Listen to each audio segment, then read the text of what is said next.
Cheers. Cheers. The group cries out over the clinking sound of glasses.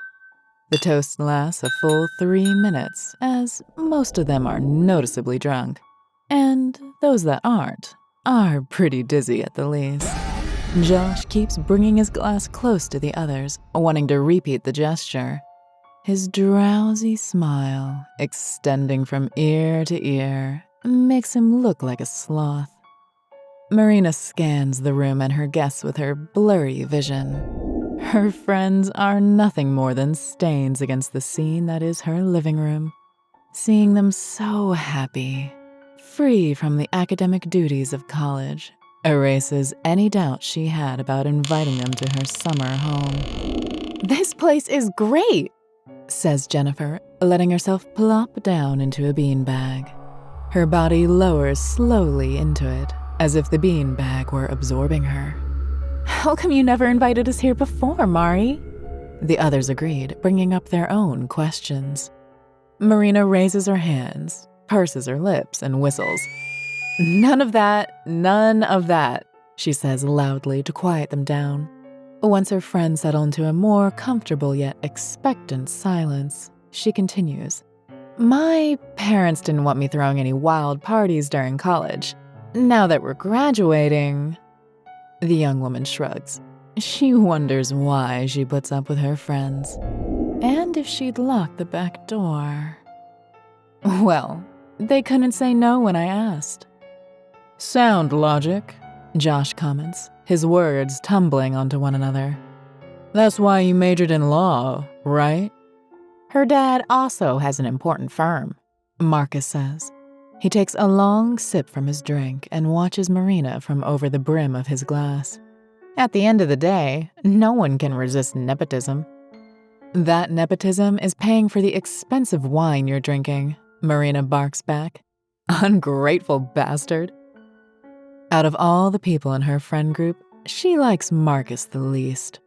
He's not even her friend, but the others like him well enough, and it would have been weird not to invite him. Still, that doesn't stop her from teasing him. Maybe I should make you sleep outside with the forest butcher. Marcus raises an eyebrow. The what? Suddenly, Josh stands up and points a finger at Marina. No, we're not doing that. Don't say his name. Please, Josh, he's not real. Who's not real? Marcus asks. Jennifer sighs and sits as straight as she can in the beanbag. There's this urban legend about a creepy guy that kills people in the forest. It was popular in the 80s. But even if the guy had been real, he must be so old I'm sure I could take him in a fight. Drunk and with a hand tied to my back. He's real, Josh insists. A girl that my cousin Clarence went to school with disappeared and was found dead in this forest. Most of her. His voice lowers into a growl. They could never find her left leg. Marcus turns to Jennifer. Did the guy collect legs or something? Jennifer shrugged. Marina clears her throat. Anyway, my family and I have stayed here many times. Nothing's going to happen. What's going to happen, actually, Jennifer interjects as she stands, is that I'm going to use the bathroom. Marina points her in the right direction and her friend disappears into a hallway. Josh tries to continue the conversation, but no one pays him any attention, and even he returns to his drunk stupor after a short while. It's when the clock nears 12 that someone asks about Jennifer. She's gonna be so angry if we bring in the new year without her, says Josh. What did she eat? She's been in there for a long time. A huff escapes Marina's mouth. The metallic smell of wine, wrong yet surely a product of her drunkenness, invades her nostrils. Fine, I'll go get her. Marcus follows her. What do you think you're doing? Leaving Josh behind so the forest butcher gets him. Josh leaps up, alarmed. Oh no, you're not doing that. We're all going. The group leaves the living room to traverse the long, dark, and strangely sticky hallway that leads to the bathroom. On their way there, Marina notices that the back door is ajar, and so is the bathroom door. Josh gasps and grabs her arm. She doesn't push him away. It's Marcus who's able to push open the bathroom door. There's Jennifer, or what remains of her. And there's Jennifer's blood all over the bathroom, all over her. Marina screams, falls to the floor and cries, her body shaking. It takes her a moment too long to realize that neither Josh or Marcus are there with her, and that Jennifer has an arm tied to her back. I'm not one to spend the entirety of New Year's Eve with family. I'm in the middle of two groups of people. I'm neither old enough to be fully welcomed in adult conversations, but too old to relate to my much younger cousins and have fun. Thankfully, Mum and Dad let me invite two of my friends to spend the night, and then go to our terrible service job in the morning. Most of Samuel's family lives abroad. They sent him money monthly, just enough for him to not do anything stupid, which is why he got a job at a local cafe. The rest of us just followed. Carlos has a questionable family life, and I don't think he ever told his mum about him coming here. I also don't think she would notice, so I keep questions to myself. Our joint efforts have allowed us to buy the latest video game console, and enough controllers for the three of us, besides a handful of games we can play together. It's once most of my family has left, and my parents have gone to sleep, that we're allowed to throw some mattresses into the living room and do whatever we want. Mum told me that I'd be tired at work the next day if I didn't sleep. I repeat her words to my friends. Samuel scoffs. "You're always sleepy anyway. What difference would it make?" "Me too. I don't think coffee has much effect on me anymore," Carlos says. "But maybe that's just shared depression. The world has been a mess lately." As I turn on the console, I speak. "Maybe we should change some stuff, right? It's a new year, a new beginning and all that. A couple of goals wouldn't harm us, and they distract us from the state of the world." Samuel cringes visibly. "My only resolution for this year is to play more video games. You know, the stuff that actually distracts us." Carlos pinches Samuel on the side. The latter wimps, and the former laughs at him. "Resolutions are not my thing, but I'm glad I'm spending this day with you two." "Thanks for the invitation, Louis," he tells me. I smile back at him. "Yeah, things are bad, but this," he gestures to the three of us, "this is good." I nod, not knowing what to say. I notice that Samuel shares my sentiment in the way he averts his eyes. Deep down, I know he cares for us as much as we care for him, but neither of us is as vocal with our emotions as Carlos is. As a gesture of my goodwill, I let Carlos have the first controller and Samuel the second.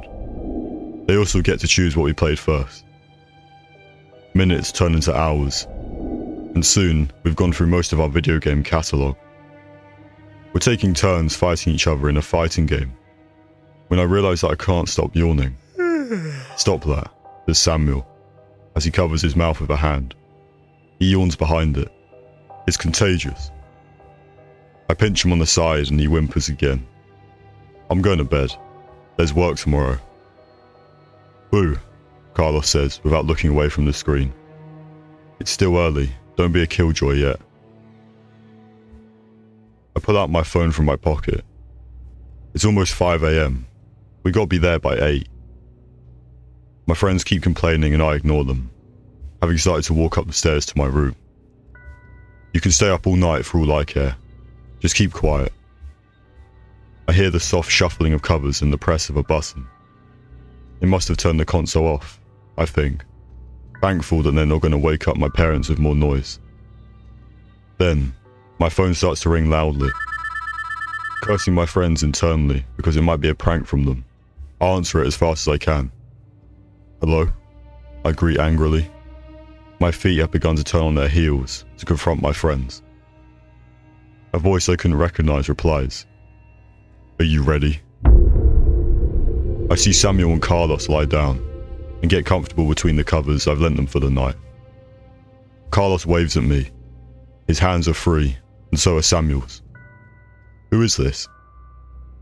The person on the other end of the line doesn't hear me immediately. I'm tempted with the thought of hanging up, but I can still hear their breathing. They reply, "The ringleader." The useless answers convinces me of hanging up, and I do by pressing my thumb against the phone icon on the screen with more force than necessary. I wave back at Samuel and Carlos, putting my phone away in the process, and then walking up the stairs once again. I'm confused at the incredibly lame prank I was subjected to.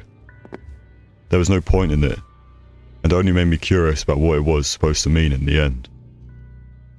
I shrug and decide that I'm overthinking something that I hope doesn't become a trend. The idea of New Year's Eve pranks sounds terrible. Still, I have to admit, they made this one of the strangest New Year's Eves I've ever had. No sooner than that thought crossing my mind, my phone rang again, and there was a knock at the front door. At least I'll have a story to tell at work the next day.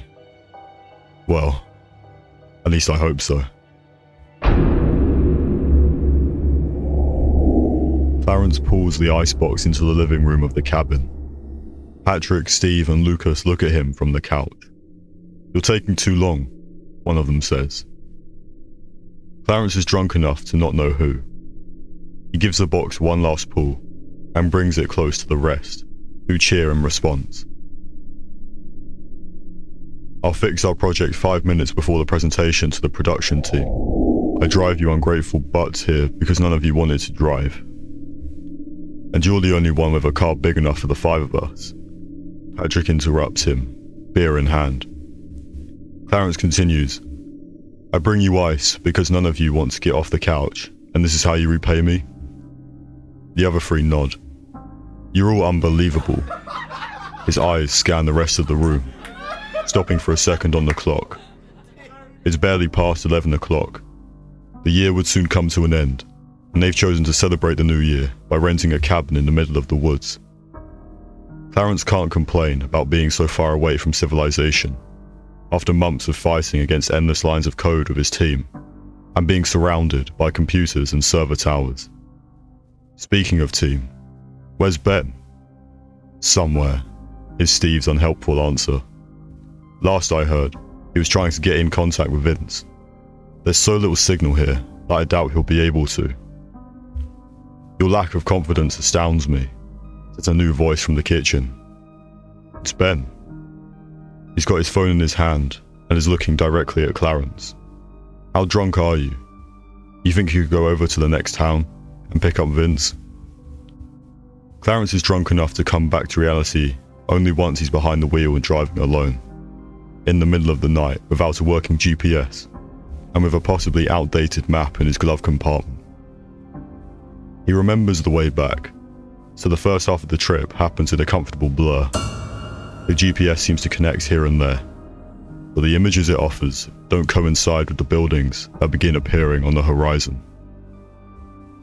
Clarence pulls out the map from the glove compartment and takes a quick look at it. According to it, he's still kilometers away from the nearest town. The buildings begin lining themselves up beside the road as he slowly makes his way through them, most of them in various states of disrepair or fully covered by mist. The scenery around Clarence is a sad one, almost to the level of being unreal. Thinking he must have got lost, or that he was maybe too drunk to be driving for much longer, Clarence decides it'd be much better to turn around and leave. He blinks to clear his vision, tightens his hold on the steering wheel, and turns.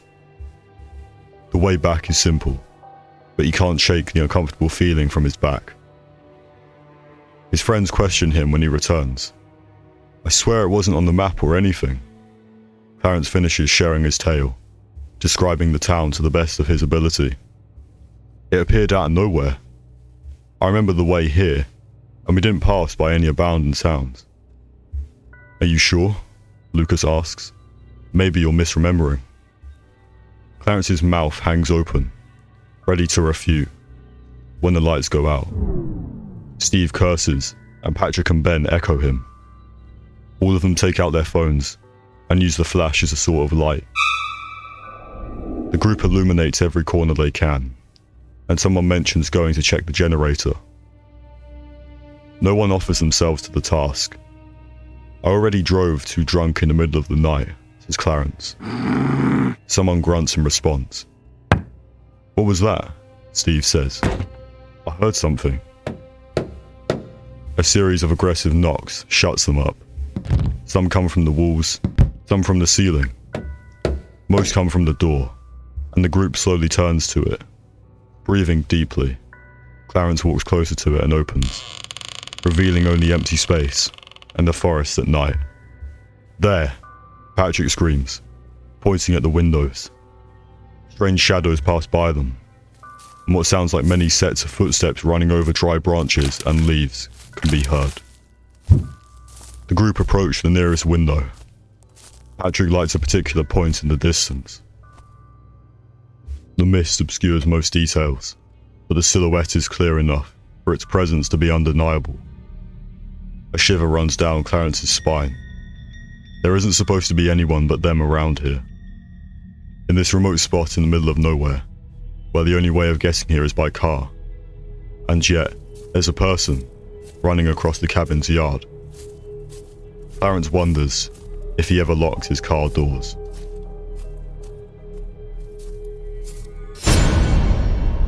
Subscribe today, or beware.